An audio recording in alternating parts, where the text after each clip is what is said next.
This is not just a story about politics. It's a story about people, about fear and hope, about power and pain, about a country divided. He was gone, but now he's back. Donald Trump is president, again. Some celebrate, some protest, some just hold their breath. In the first 100 days, everything changes. Laws, borders, jobs, friendships, families, the future. But one question follows every step. Is America great again? Let's find out. Chapter 1. The Return of Trump. He's back. Donald Trump is president again. It's cold in Washington, D.C.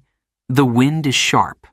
The sky is gray, but the crowd is loud.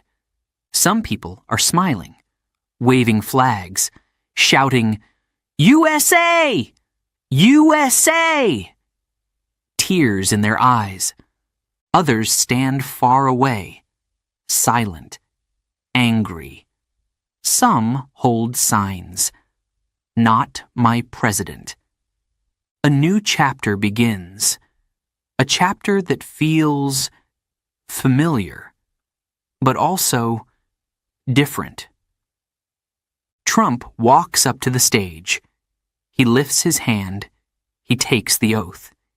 He says the words slowly, clearly, like a man ready for war. Then he turns to the microphone. My fellow Americans, he begins, we are going to bring back greatness, real greatness. People cheer, some cry. Phones record every word.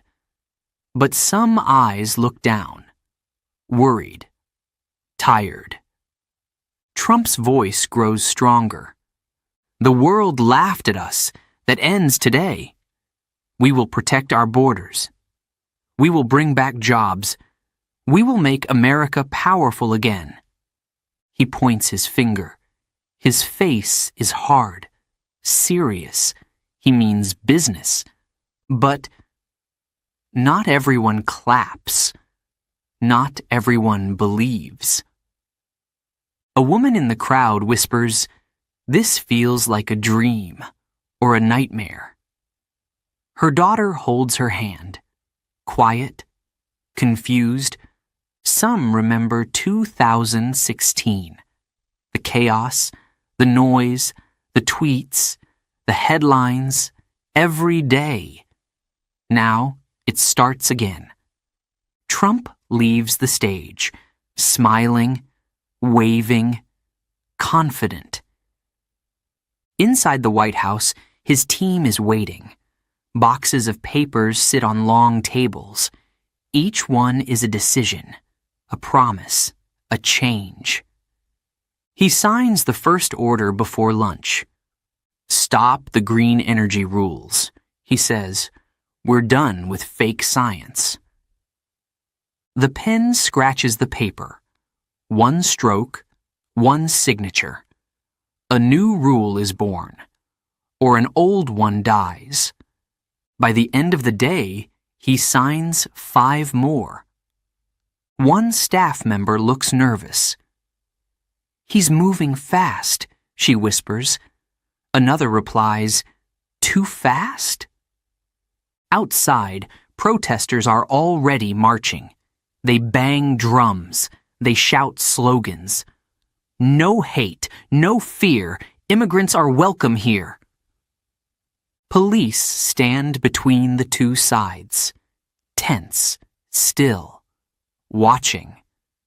The country is quiet, but not calm, like a storm is coming. Back in his office, Trump leans back in his chair. He watches the news. He smiles. They can protest all they want, he says. This is what winning looks like. But some Americans feel lost, left out, afraid. Others feel strong, hopeful, ready for change. Two people, same country, two stories, one president. And this is just day one. What will come next? Only time will tell. Chapter 2. Executive Orders and Fast Decisions. Day 1. The sun rises over the White House, but inside, the lights never went off. Trump is already working. He walks into the Oval Office, sits down, picks up a pen. Stacks of paper wait on the desk. His team watches. Cameras click. He doesn't smile. "Let's go," he says. He signs the first paper. Build the wall. One stroke, and the order is real. Stop the new taxes. Drill more oil. Cut the climate rules. Paper after paper. Order after order. One man, one pen. Big changes. He doesn't pause. He doesn't ask questions. He just signs. Fast, very fast. Some people cheer. "It's about time," one man says on the news. He's doing what he promised. But others are not so sure. A young reporter stands in the hallway.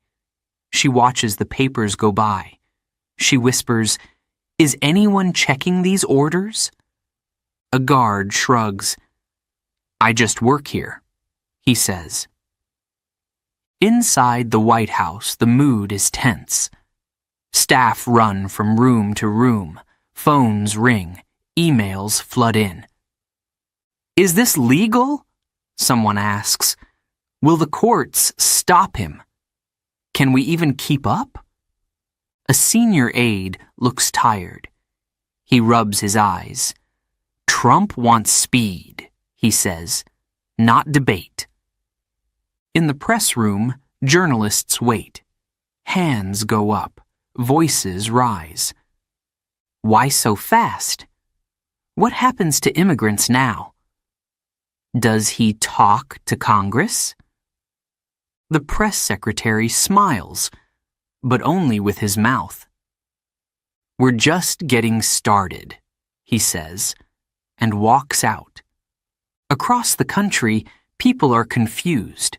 Some are happy. Finally, a president who acts? Others feel afraid. A teacher in California stares at the TV. She shakes her head. "He's changing everything," she says. "So quickly, too quickly." Her student asks, "Can he really do all this? Alone?" And the truth is, yes. For now, he can. These are executive orders, a president's power on paper. No vote, no law, just his word. The next day, more papers come. Ban people from some countries. Cut funding for climate science. Restart oil pipelines. Trump signs them all, like a businessman signing deals. To him, this is action. To others, it's chaos. One senator speaks on the radio. "This isn't leadership," he says. "It's control." But Trump doesn't slow down. He speaks at a rally. "Washington is broken," he shouts. "We are fixing it." The crowd roars. Back in D.C., the wind picks up. A storm is coming. Not outside, but inside the government. Decisions are flying. Rules are changing. People are watching. And some are asking, What comes next? Is anyone in control? Chapter 3. A New Economic War. It starts with a tweet, like many things in this story. America is losing, Trump writes. Other countries are stealing our jobs. All that ends now. He walks into the press room. His voice is loud. His message is clear. We're bringing jobs back. We're putting America first. No more bad deals. Then comes the new rule. Higher taxes on goods from outside, from China, from Mexico, even from Europe. It's called a tariff. But to many people, it just means things cost more. A refrigerator from China? Now more expensive? A car part from Germany? Now double the price. Trump says it's the price of freedom. He smiles. This will help American workers, he says. In some towns, it does. A factory in Michigan turns on the lights again. Workers return. One man says, "It's good to be back." He puts on his hard hat and starts the machine. But in other places, the story is different. In Ohio, a woman watches her bills grow. Milk, gas, clothes, everything costs more. She works 2 jobs. She's still waiting. They say jobs are coming, she says. But when? I don't see them. Her husband used to work at a tire factory. It closed 5 years ago. Now, it's still empty. Trump holds a rally in Pennsylvania. People cheer. He points at the camera. They said it couldn't be done. But look, we're winning again. The crowd shouts, USA! USA! But behind the cheers, there are questions. In Texas, farmers are worried. China used to buy their soybeans. Now, the orders have stopped. One farmer stares at his fields. His voice is quiet. I support the president, he says. But if this goes on, I may lose everything. Trump fires back. He says China is playing unfair, that America must be strong. And so, the trade war begins. Tariffs go up. Then China answers with their own. Then Trump adds more. Round after round. Like punches in a fight. Nobody wins quickly. The stock market shakes. Companies hold their breath. Some move factories out of the U.S. to save money, to survive. Still, Trump doesn't back down. We're bringing the jobs home, he says, even if it takes a little pain. But how much pain is too much? A small business owner in New York speaks on TV. My costs went up 30% this year, she says. I don't know how long I can stay open. And back in Ohio, the woman still waits. She watches the news. She sighs. Maybe next year, she says. The economic war is not over. Not yet. But the people, they are already feeling it. Chapter 4. Closing the borders. New rules. Everywhere. On TV, on the radio, online. Stronger borders. More control. Keep America safe. Trump speaks from the White House. We must protect our country, he says. Too many people are coming in. Too fast. Too dangerous. He signs another paper. An executive order. The airports change overnight. More police. More questions. More people stopped. A woman in a hijab stands in line. She holds her baby close. She's been living in the U.S. for 5 years, but now she's not sure what will happen. A man in uniform asks, "Where are you from? Why are you here? How long do you plan to stay?" She doesn't know how to answer. She looks down, afraid to say the wrong word.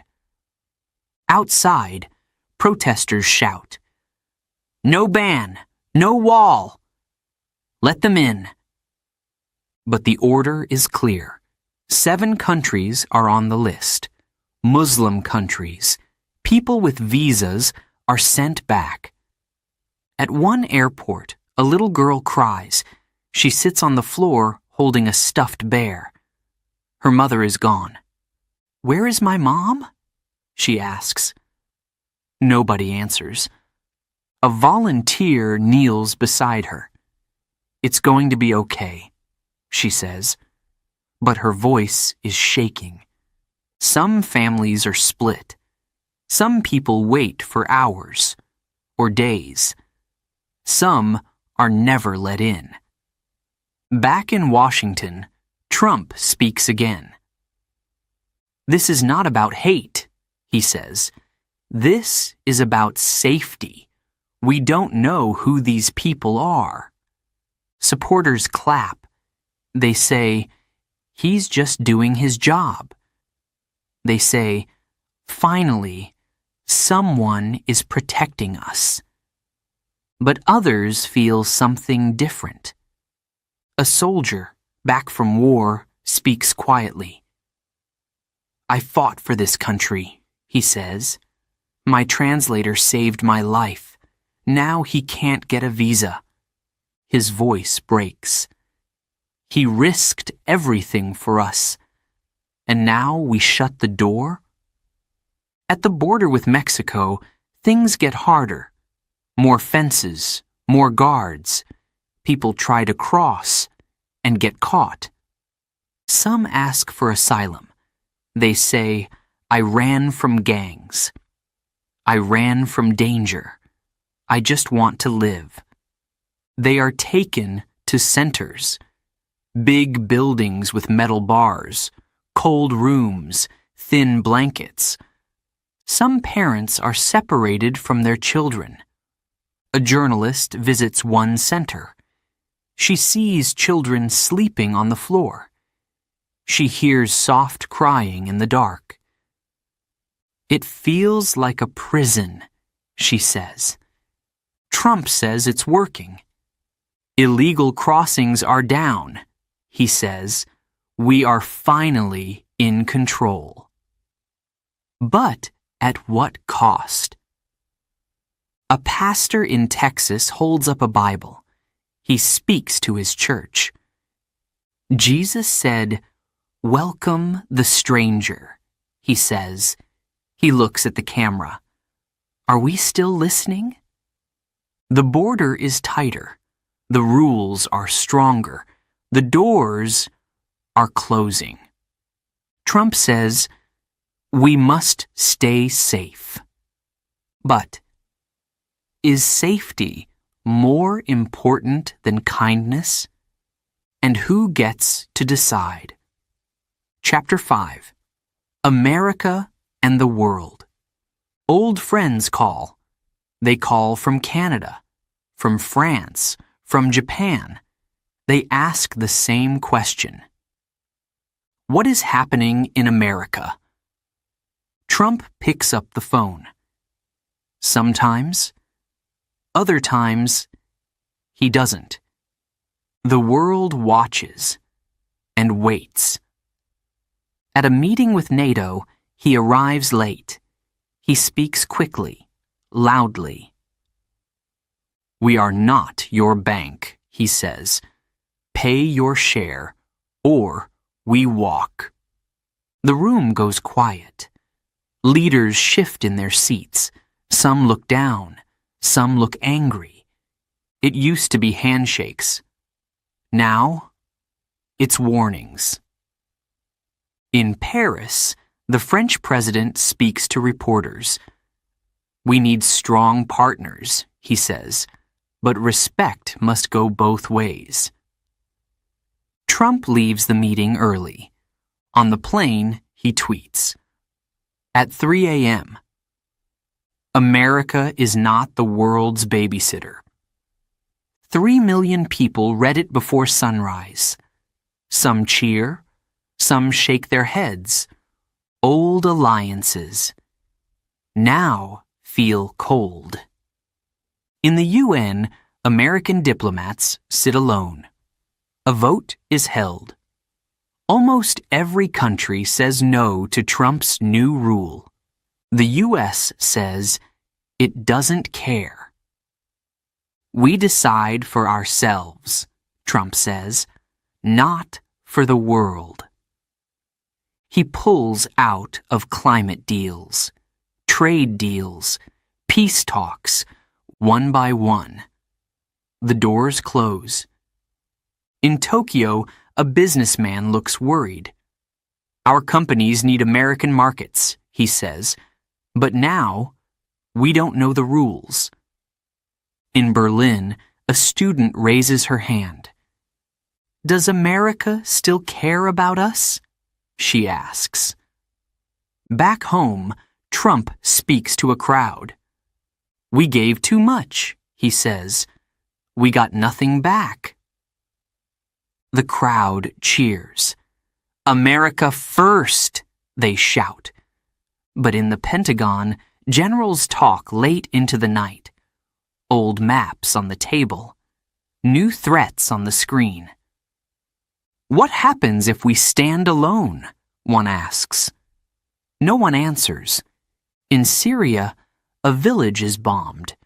Trump says, not our fight. He brings U.S. troops home. Some families celebrate. No more war, they say. But others worry. A soldier's wife looks at the news. She whispers, will our friends still trust us? In Canada, the Prime Minister speaks softly. We will always love our neighbors, he says, but they are changing. And around the world, trust begins to fade. America used to lead. Now, it turns away. Trump doesn't mind. This is the new way, he says, strong, independent, proud. He waves from the stage. Behind him, the U.S. flag shines bright. But far away, allies look for new friends, new leaders, new hope. Because when America pulls back, the world moves on. Chapter 6. Trump versus China. This part is serious. Big words, big threats, and big risks. Trump stands at a podium. He looks straight into the camera. His voice is strong. China is stealing from us, he says. They take our jobs. They take our ideas. That ends now. The room is quiet. Then, he signs another order. New taxes, more tariffs, more pressure. This is a trade war, one expert says, but Trump calls it a smart fight. In Beijing, leaders meet behind closed doors. They are not happy. They don't smile. They don't back down. China answers fast. They raise their own taxes on American goods, especially farm goods, soja, corn, pork. Suddenly, no one wants to buy them. In the U.S., farmers feel it first. Trucks stop. Warehouses fill up. Prices drop. A farmer in Iowa walks through his empty barn. His voice is tired. "My soybeans can't get sold," he says. "I planted hope. Now, I harvest loss." He voted for Trump. But now, he's not so sure. On the news, a reporter visits a small town in Kansas. Shops are closing, tractors sit unused. One man says, "We're stuck in the middle of a war we didn't ask for." Trump tweets again. "All trade wars are easy to win." But is this one? Markets fall. Companies pull back. Jobs hang in the air like dust. Some factories slow down. Others move out just to survive. Still, Trump doesn't stop. He pushes harder. More taxes, more pressure. In Washington, people argue. One side says, "We must fight China now or never." The other says, "We're hurting ourselves."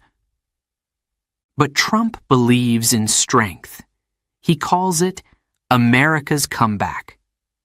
He visits a steel plant, shakes hands, smiles. "We're winning," he says. "We're taking back control." But across the sea, China keeps building. New roads, new tech, new power.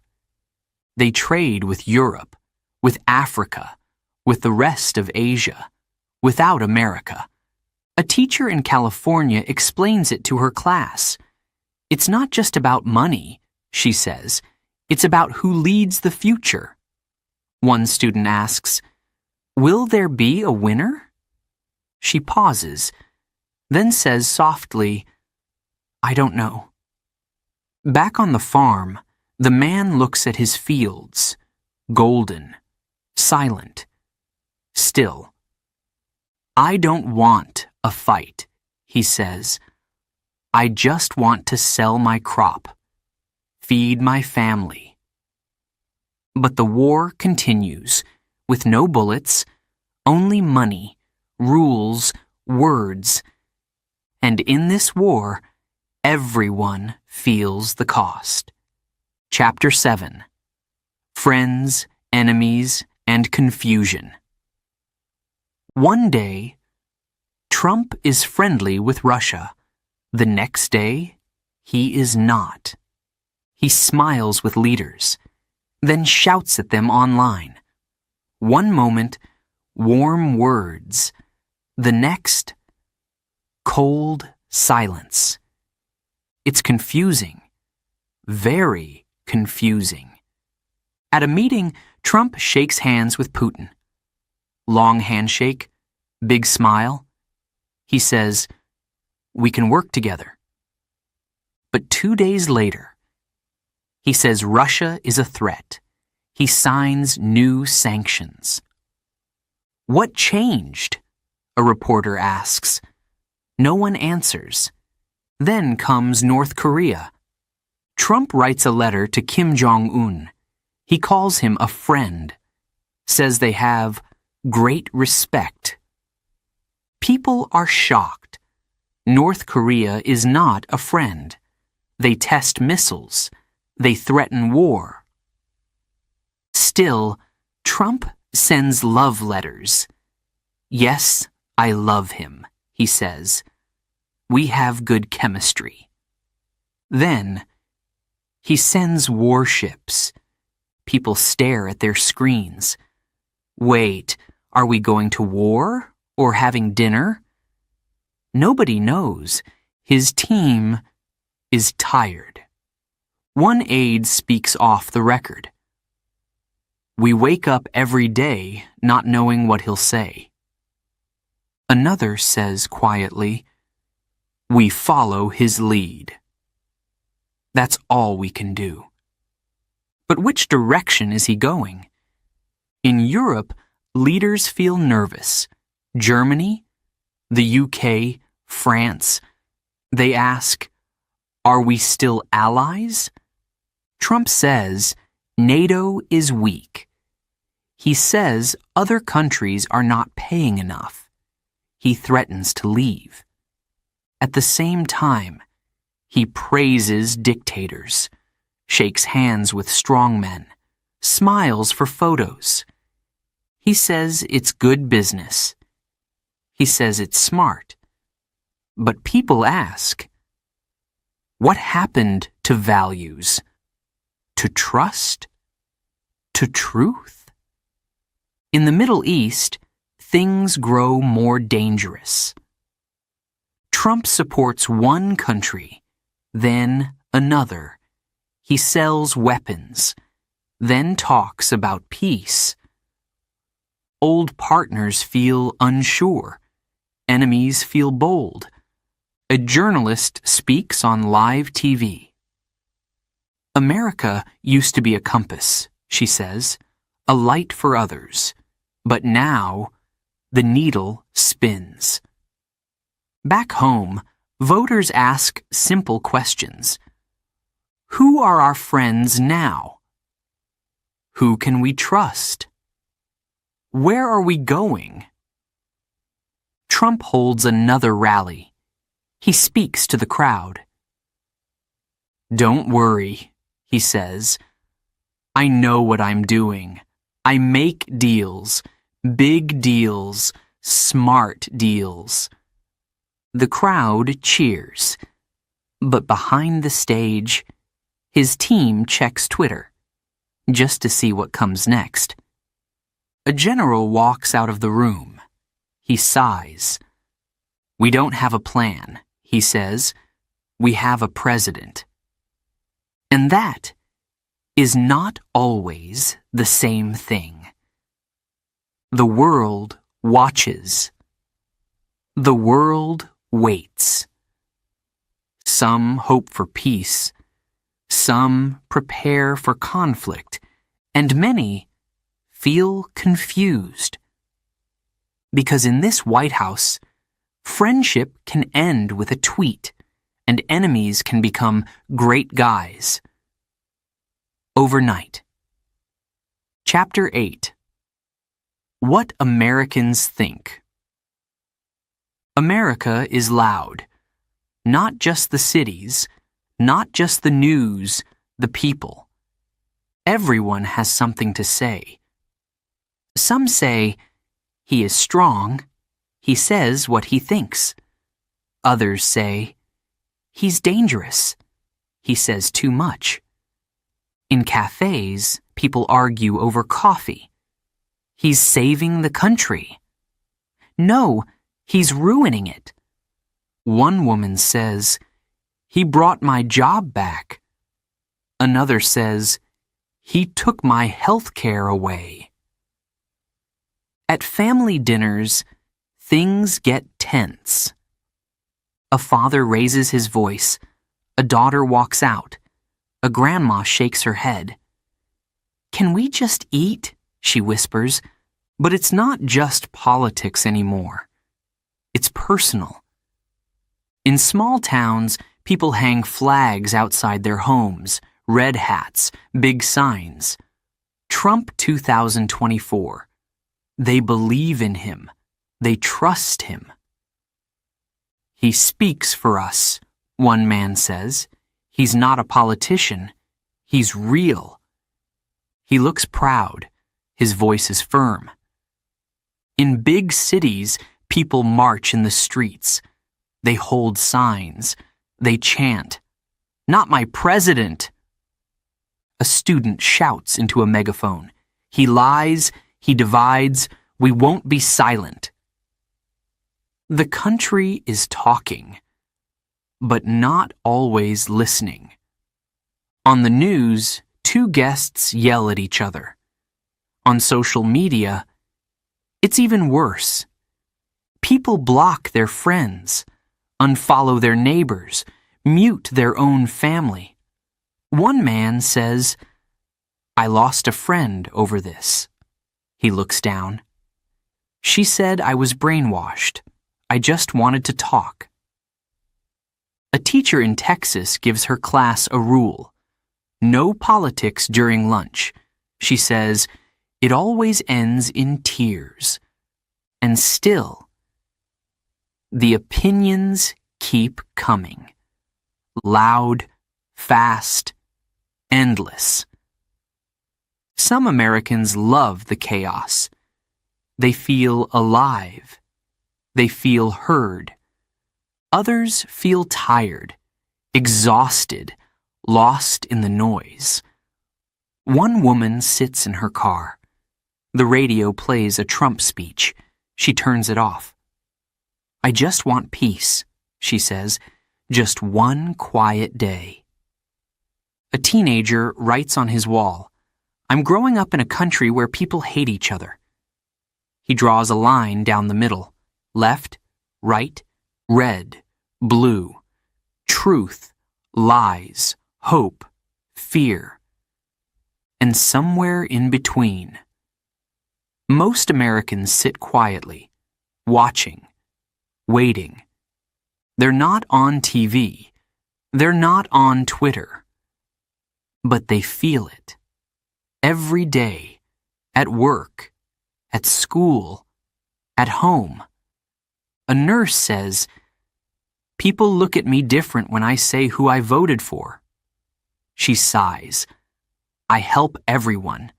That's my job. In the end, it's more than politics. It's identity. It's trust. It's what kind of country they want to live in. And now, the question isn't just what Americans think.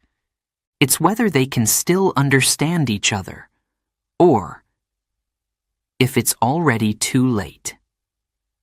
Chapter 9. The Divide Inside the Country.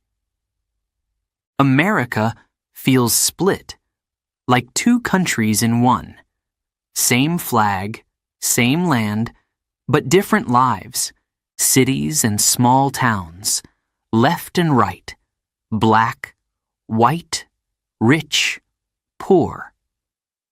People see different Americas, and sometimes they don't see each other at all.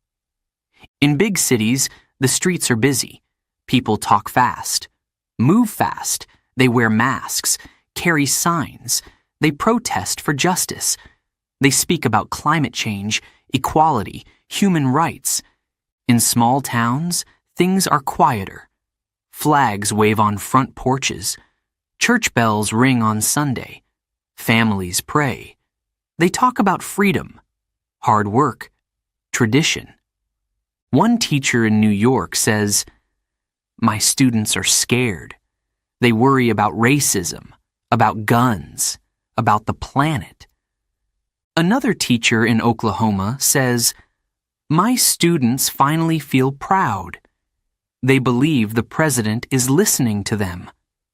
The divide is real and growing. It's not just about money. It's not just about color. It's about belief. What is right? What is fair? What does America mean? In some homes, children are told, be careful what you say. Don't tell them who we voted for. In other homes, children hear, speak up. Be proud. Don't let them silence you. A young woman in Chicago opens her phone. She scrolls through the news. She shakes her head. It's like we're living on different planets, she says. And maybe she's right. In the South, a man drives his truck past a protest. He honks his horn, shouts out the window, "Go home!" They shout back. Nobody hears, only noise. A pastor in Georgia tries to bring people together. He invites both sides to a town hall. He says, "We must listen before we judge." But only 10 people show up. "I'm tired," one woman says. "They never listen to us anyway." At a college in California, a student starts a group. She calls it Common Ground. She wants to talk across the divide, but some call her weak. Others call her fake. Even unity feels like a fight. A father in Pennsylvania watches the news. He turns it off. "My son served in the army," he says. "He fought for this country. Now, I don't even know what this country is." He wipes his glasses, looks out the window. The land is wide, beautiful, free, but it feels broken, not from war, not from hunger, but from inside, from fear, from anger, from silence. The divide is deep. But it wasn't always like this, was it?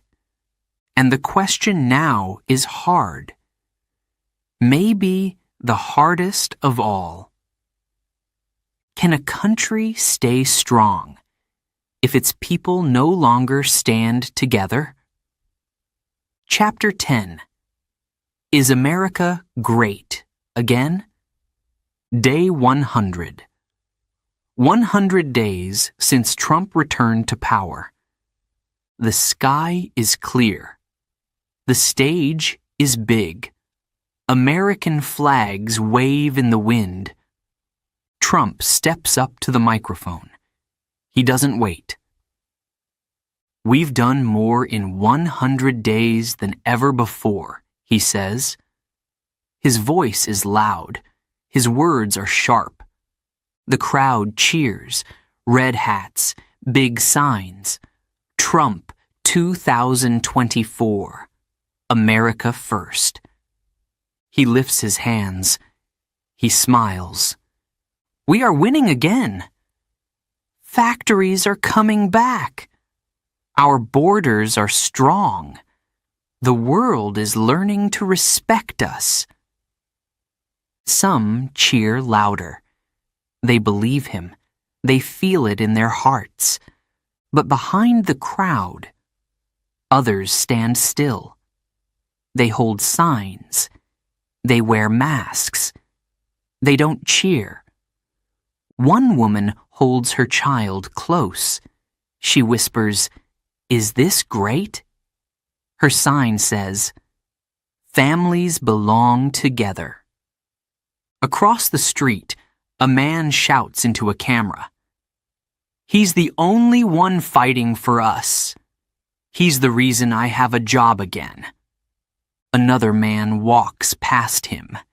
He mutters, "I lost mine." The country is still divided, still hurting, still arguing. In Washington, people study the numbers. Jobs up in some areas, down in others. The economy? It's not simple. The borders? Still full of fear. The world? Still watching, still unsure. In a small town, a teacher looks at her students. "They talk about politics every day," she says. "They're only 10 years old, but they already know how to fight." She sighs. "I just want them to feel safe." A nurse in New York finishes a long shift. She takes off her mask, turns on the news. Trump is speaking again. "We've made America great again," he says, "but we're not done." She turns off the screen, closes her eyes. "Great?" she whispers. What does that even mean anymore? And that's the question. Is it jobs? Is it power? Is it being feared or being trusted? Is it about winning or about healing? Some say yes, some say no. Most aren't sure, but everyone knows one thing. These 100 days changed something. Not just rules, not just borders, but people. How they see each other, how they speak, how they feel. Trump walks off the stage. His team follows. The crowd cheers again. Fireworks light the sky. But not everyone looks up. Some look down, some walk away. Some just wonder. Is America great again? Maybe. Maybe not. The truth? The answer depends on who you ask. And the story? The story is not over. Not yet.